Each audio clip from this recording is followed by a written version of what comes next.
Welcome to Gray Mason Gaming Plays Solaris. This is episode 2 of the new Callisto Galaxy. We are in a commanding position right now with our Mega Alliance, and we'll talk a little bit about Mega Alliance in this episode.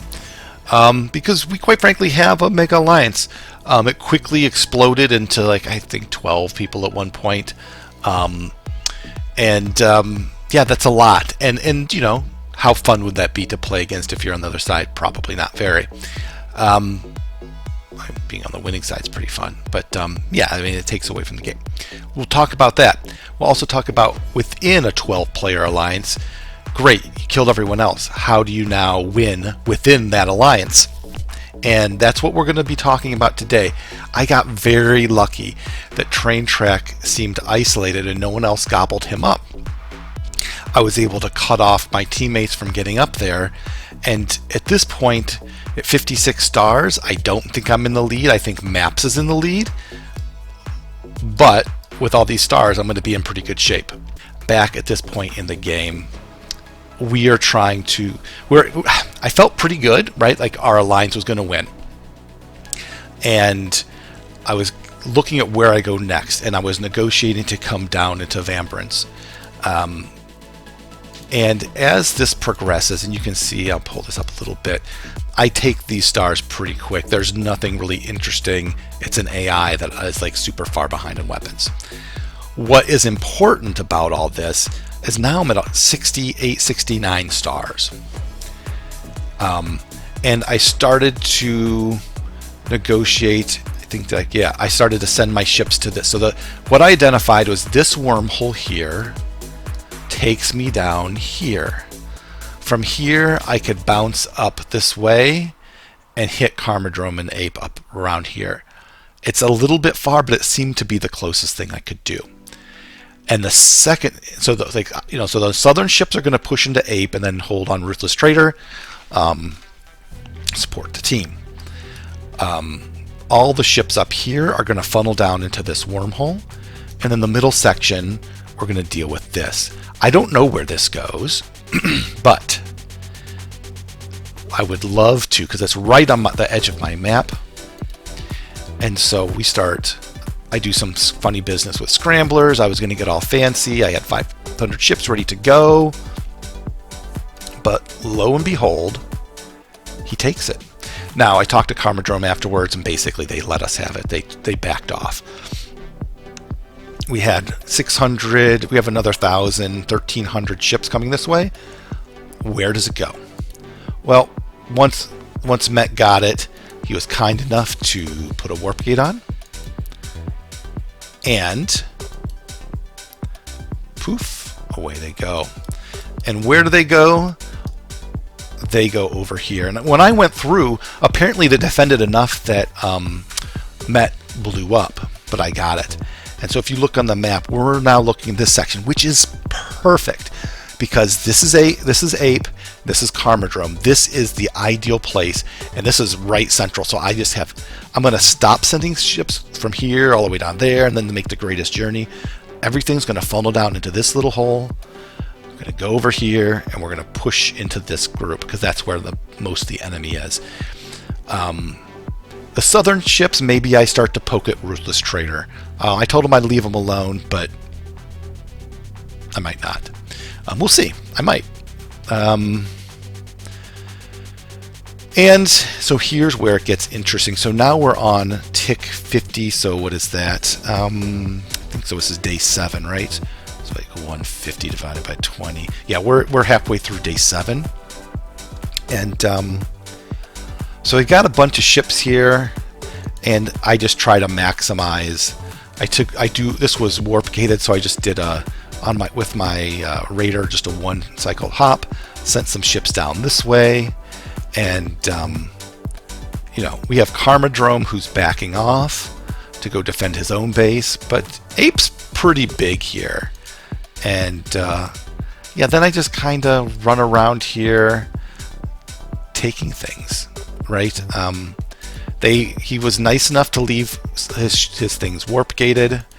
Big mistake, because remember, This is the front line for Ape. He's been sending everything to the front line, and that's where all his massed ships are. 500, 400. He did keep some in reserve back here, and here's another 500. So here's where we're at right now. Met came through, spoke with him. He's going to focus on the Order of the Eye. I'm like, great, I will focus on Ape. We won't step on each other. And to me, that's totally fair. Because the thing that's super annoying is when you start whittling someone down and then like your ally comes in and takes all the stars, it doesn't feel good. But if you go separate ways and say, okay, these are your stars, and so if you whittle them down, I'm not going to like jump in before your next wave gets there, because that's just an a-hole move. Or an inexperienced move, because we have Vambrance here who kind of did that to Met over here. I was concerned about him doing that over here, because he's done that a few times where he's just, being opportunistic, which again is fine. I want to be opportunistic. So now we are in the next day or two going to be in the fight of the Ape.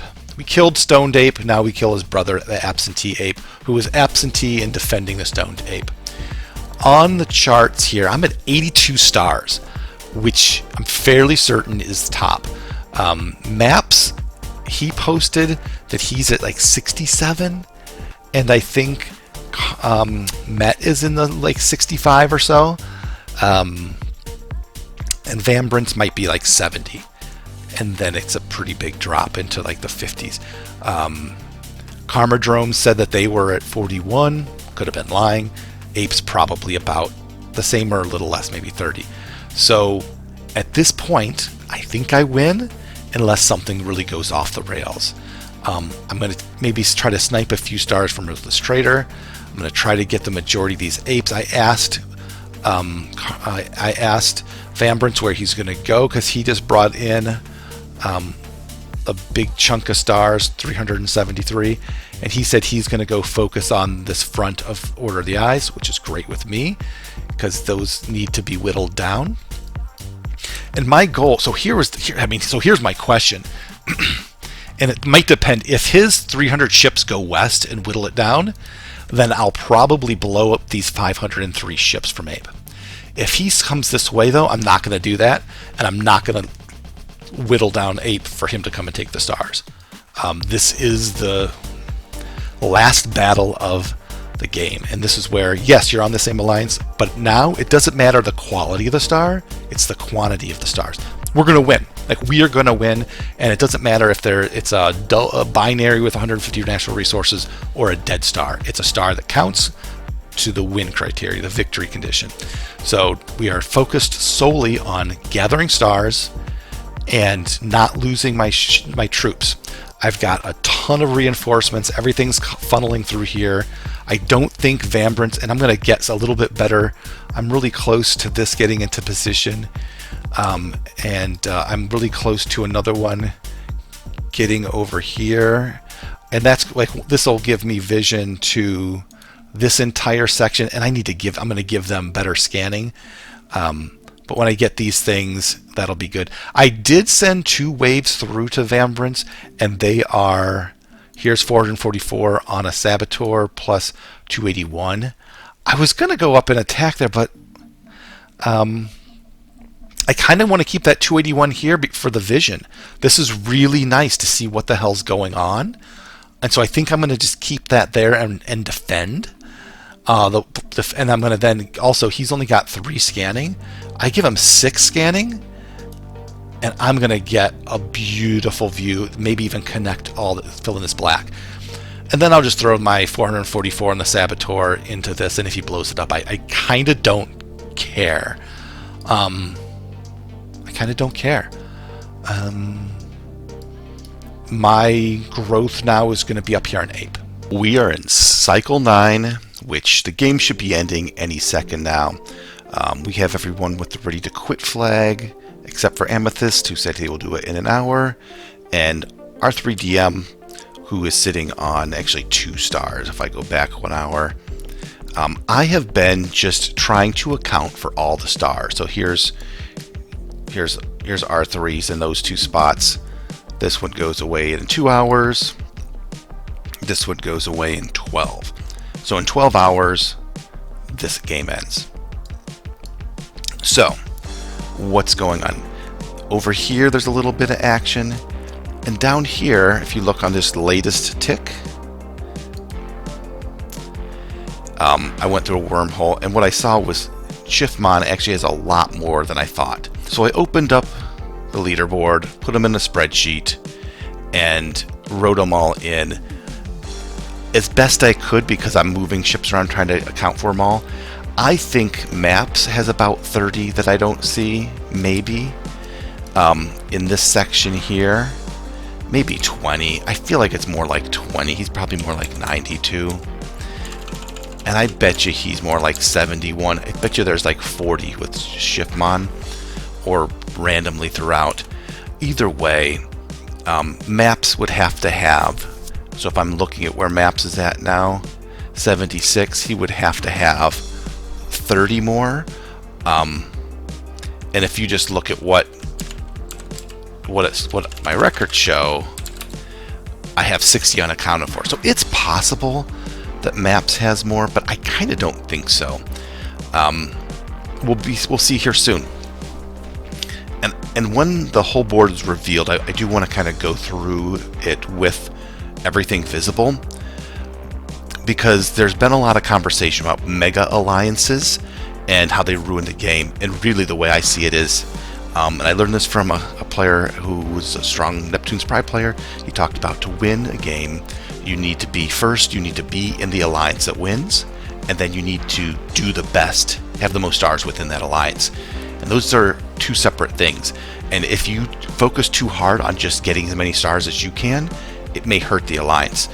And then your alliance loses anyway. So like early on, I had to focus on Stone Date because he was a big threat, and it hurt me from a growth perspective. I knew he was a strong player, and focusing on him versus an AI or the North hurt me. But once that was done, and then I had to deal with Order of the Eye in my base, then I could expand. But then I had to expand. Had I immediately gone into the AI and left Stone Dape there and let him get strong and Order of the Eye came through, it would have been a really bad situation for me. So, you need to do what's right to help your alliance win, and then you need to win in your alliance. And so we got to the game. When I started growing in the North and saw that we were still winning on all the fronts, I realized that we were going to win, because it was like a cycle or two where I was clearing up top and not contributing, and we were still pushing them back. So it was at that point where I started to prioritize. At that point, you don't need science, because anything you invest in science just goes to your people you're going to be racing against anyway. I actually switched, so I'm just doing scanning now, because what's the most important now is knowledge. You need to know how many stars everyone has, and you need to know where they're at and get a path. So what I did, I went through the portal, I landed here in the wormhole, and I pushed out to the east. And I'm taking out Absentee Ape and Karmadrome. Meanwhile, I was talking to Maps, I was talking to Lord Met, and I was trying to get them both to fight over the same stars. I thought Maps was a bigger threat to take the first over for me, so I was encouraging Met to cut him off, which he did. You see, there's the dark green. Now, Maps had to cut over here, and he just got another 3 stars. One thing that was mildly annoying is Vambrance kept pushing in. I don't think he's a big threat. I don't know what all's down here, but I think I'm in decent shape. But we'll see. I still think I think I'm in first place. But yeah, we'll go through the whole thing from like cycle 1 to the end, and we'll talk about whether you're in an alliance of 4 or 12. There's the win your alliance, and then there's win within your alliance. And yeah, with a mega alliance, you're more likely to win, your alliance win. But you're less likely to win within your alliance, because then you're really kind of putting it up to chance on who has the natural expansions. I just got lucky with these stars of the North. had that not been there, had those stars been over here, I would have been middle of the pack, and it would have been nothing that I did right or wrong. If you're an alliance of 4, you're in a much better position to win within your alliance and have more control. I feel like that's where people are like, oh, mega alliances isn't fun. Well, I mean, if you're trying to win first place, your odds are better if you can be in the smallest possible alliance, but have that alliance win. We were in a 12-person alliance, but I knew half the players wouldn't be good at the end game. And that's exactly what happened. End game, it was a race between Maps and Lord Met and maybe Vamprince and I. And there you have it. Midway through cycle 10, the game ends. And I won. I didn't really expect that to happen. I honestly think I got a little bit lucky. So let's go through it. And again, this game is, I think, a really good example to talk about in terms of the Mega Alliance thread that's going on in Solaris Discord right now. Because to me, the game is 2 parts. It's form an alliance and have your alliance win, and then win within your alliance. And normally, it's like the game is 90% win and maybe 10% race within your alliance. That's typically how I've seen it done. The larger you get in your alliance, the earlier you win, and then that second part of the game of racing your allies, so you're not attacking them, but you're eating up other people and trying to eat up other people faster than your allies do, so you're competing against them, but not attacking them directly. You're trying to cut them off. That's like the second part that usually is the small part of the game that a lot of people don't get a lot of practice in. But the larger the alliance, the earlier that begins, and the harder it is to win. So mega alliances are great to get to that part of the game. They're terrible to win from that position.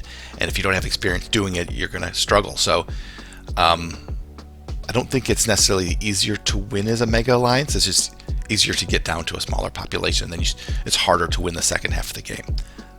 That's my take on it.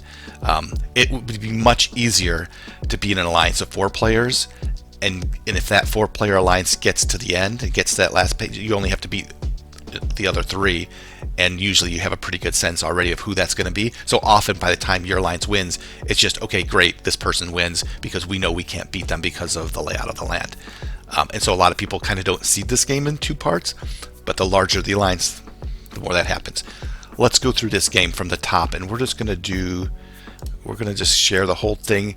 And what's interesting right away, you're going to see Ruthless Trader jumping over a wormhole and immediately they're going to immediately start attacking his capital, and that's problematic. On the flip side, Lord Met and Nugs or Podso get a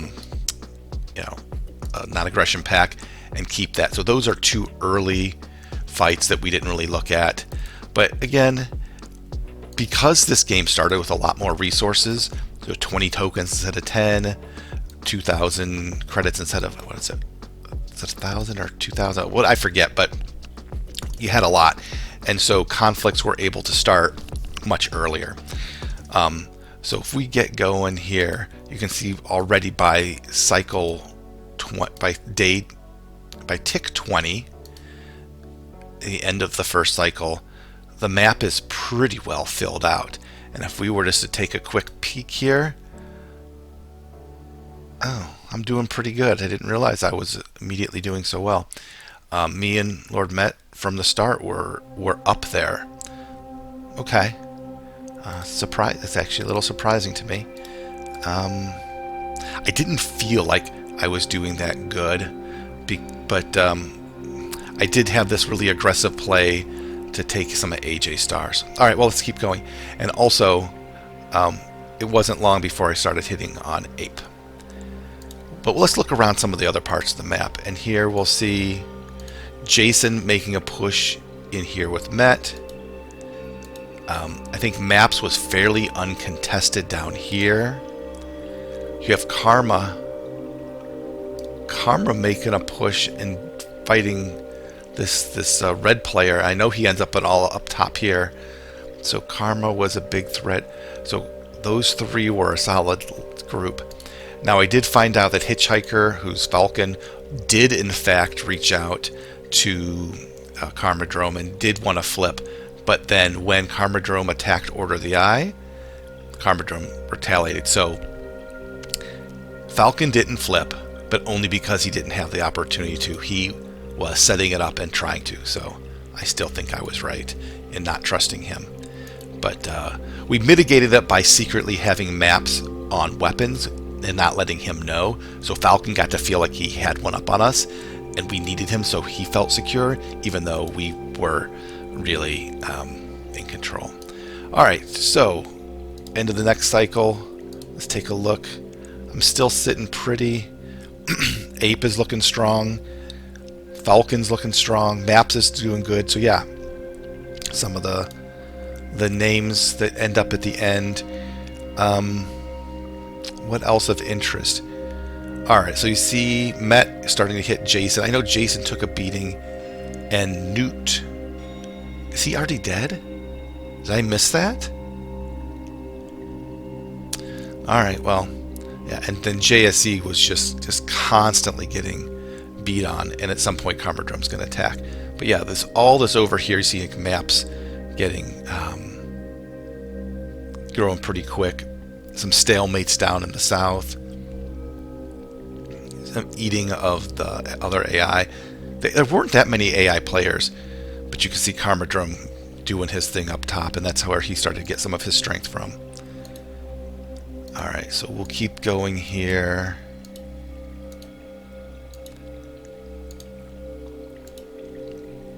Kip really was cut off. With us adding all these people, Kip was going to originally go into Calvin, and then we ended up adding Calvin as a buffer between Karmadrome, I think is what happened.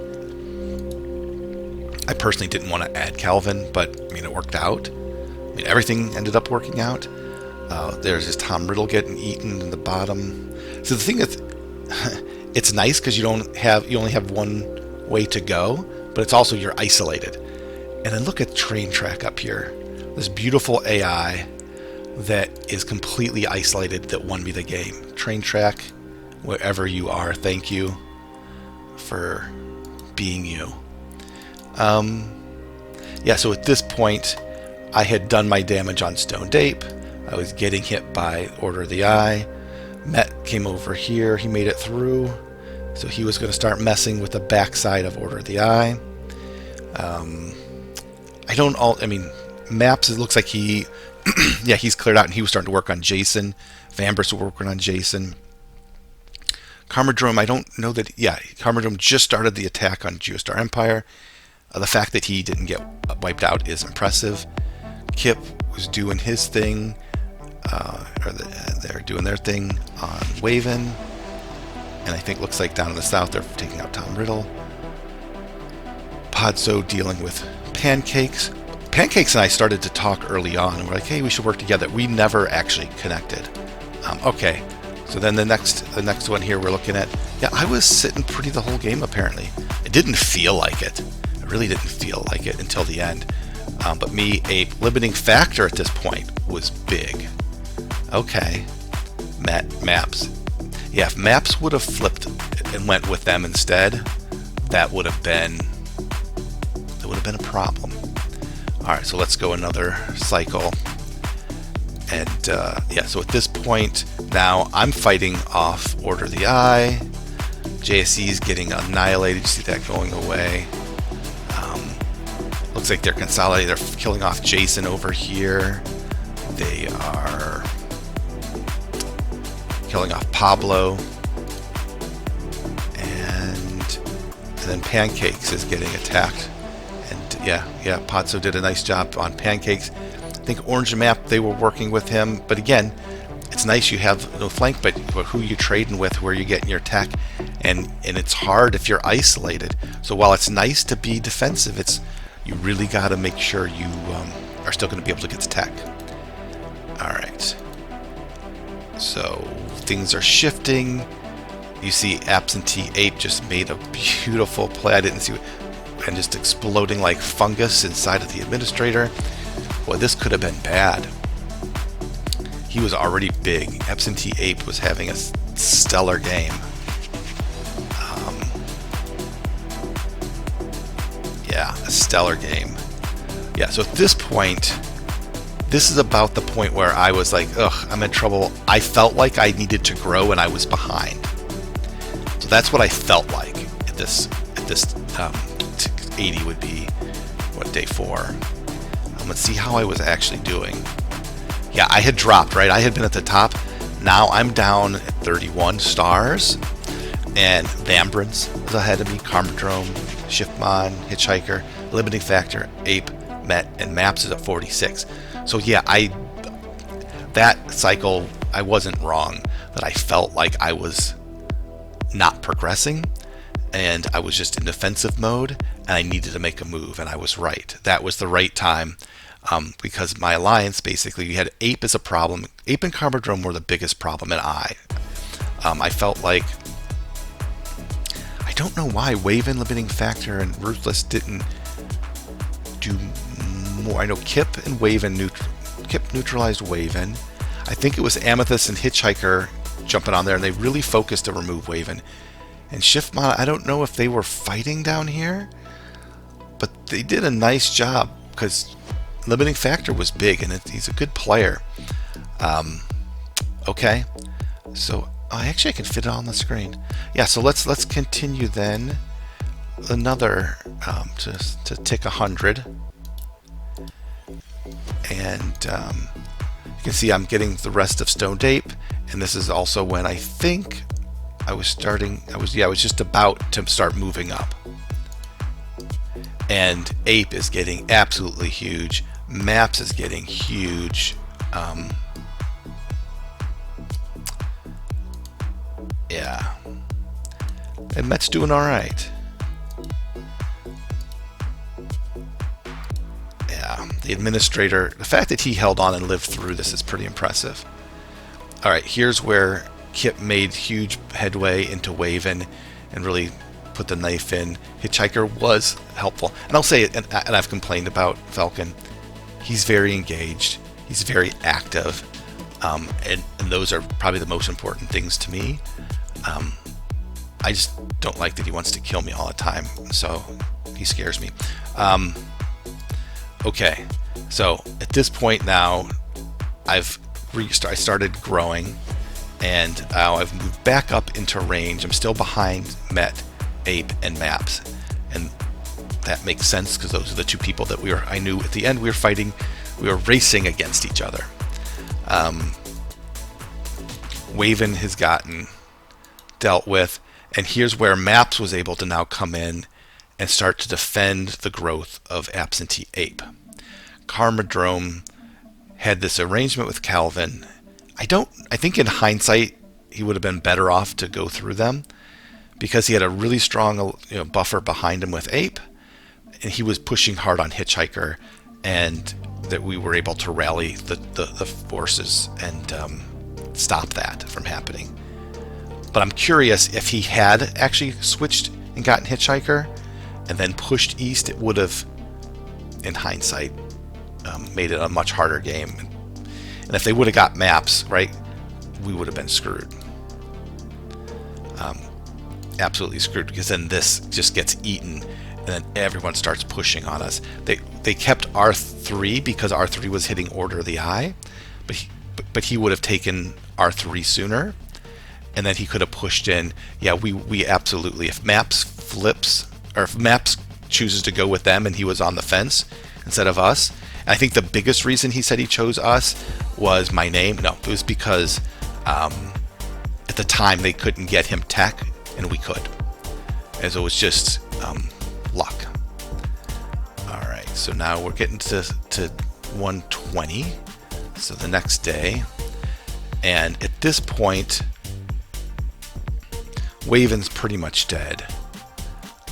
I've moved back up in contention, but Maps is strong. It's still, I think at this point we win, right? So it's at this point here that it was pretty clear that we were going to win. I had spent the last whole cycle just pushing north and not helping my team against the threats. But I knew that we had just killed Waven. So that meant, well, he's almost dead. That meant that we were going to be able to handle Limiting Factor and Ruthless Trader. Like, they were going to be killed off. And the Pancakes was about dead. There was a lot of pressure for Podso to push on Trader right away. Because, like, if I push on him, Orange Man has nowhere to go. Podso actually was calm-headed and a very good ally. And he's like, yeah, I need to take care of the Orange Man first. And then he can. And that was the right play for him. And then, yeah, but then at this point, we knew we were going to win here. Where else were we going to have a battle? The last threats were up in this northwest, and Maps was able to hold them at bay that's when we brought in the Administrator very late. And so the enemy kept their lines with Calvin. Those were easy stars to get. I don't think he was even paying that much attention. But their hands were full, in here. Yeah. And so Maps saved the day and really probably deserved the win. Sorry, Maps. Because he grew and then he dealt with a threat. I dealt with a threat in Stoned Ape, and then I grew. I did it the reverse order. Yeah, so if we go to tick 140, we're going to see... We're seeing some progress now. People pushing through, holding the line against Ape and that expansion. So yeah, at this point, we're really, like, we're going to win. And so that's when you need to figure out where you're going to get the rest of your stars. And that was where my plan was originally to come all the way through. I'm like, that's too much. But then this little thing here to jump through, this spot here is perfect. Look at that. This spot, this wormhole, was perfect because it gave Met a place to grow without us stepping on each other, and me a place to grow. The enemy had moved all their ships down to the border to fight, and we pop in behind them where it's less defended and get the easy stars. I hate when people do that to me, but it's the right move to do. It's absolutely the right move to do because you want easy stars, you break their back. And then Epstein Ape said, I haven't even logged in several days. So yeah, I mean, we see from here, this is the point where I finish off Stoned Ape to get myself in position with Ruthless and pushing to the south. And at this, I'll get to 160, but I'm back in the lead again. That was the thing. I was back in the lead. I didn't know it. At this point, I still kind of... Oh, snap.